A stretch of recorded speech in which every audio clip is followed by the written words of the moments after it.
The Soviet Union existed from 1922 to 1991. How did the Soviet Union come to an end? Why did it collapse? The beginning of the end of the Soviet Union came in 1985, when a man named Mikhail Gorbachev became premier. When Gorbachev came to power, he implemented several new governmental policies. These changes collectively became known as perestroika, which means restructuring. Many believe perestroika helped bring about the end of the USSR.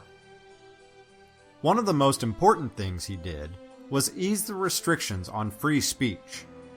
For many, many years, the Soviet people had not been allowed to speak out against the government for fear of severe punishment.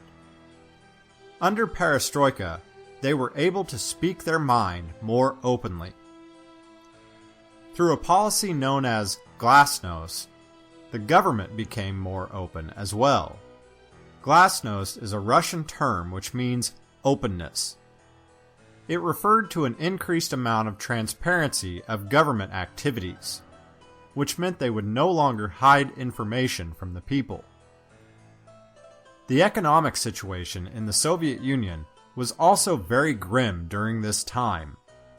Many people were poor, and they began using their newfound freedom of speech to speak out against the miserable condition communism had left them in. These were feelings many had wanted to express for decades, but had not been allowed to do so. The civil unrest that led to the downfall of the Soviet Union began in the outer regions of the country.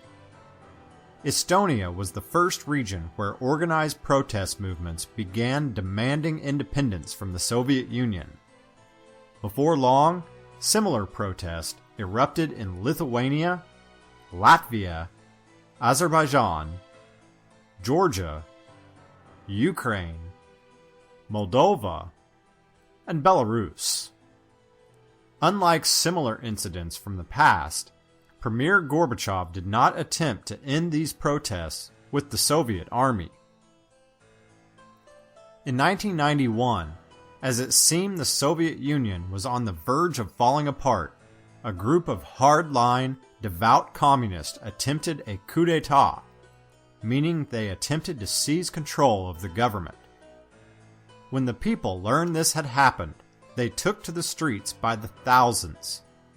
Massive protests erupted in Moscow and other major cities.